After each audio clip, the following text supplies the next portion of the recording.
It wasn't too long ago that Wall Street was on a roll. But in reality, this growth was fueled by careless risk-taking by the big banks, dealings that would bring about the greatest economic crisis since the Great Depression. To understand what happened, we need to go back just a few years.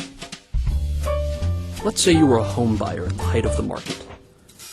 Before you could get the keys, you would have had to fill out a pretty big stack of mostly unintelligible mortgage documents from a big bank. This mortgage is essentially an IOU for the cost of the house. Now you might think that your bank would just put that IOU in a safe place while you went about making your monthly payments. But instead, that IOU took a little detour.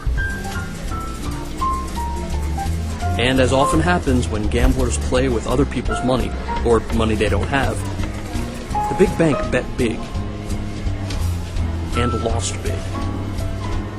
And since the bank was so big, the entire economy was affected when it lost.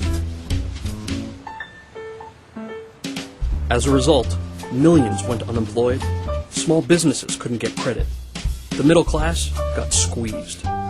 Which brings us back to your nice new home. If you lost your job, you couldn't make your mortgage payments. Worse, because of falling home values, you wouldn't be able to sell it either without taking a big loss, putting you at risk of foreclosure by the bank.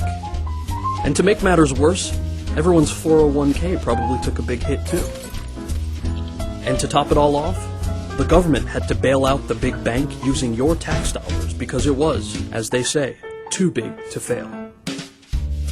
This risky behavior by Wall Street had to be stopped. And that's just what reform will do.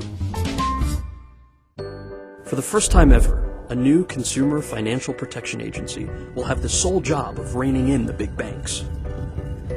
So those unintelligible mortgages will get a whole lot simpler.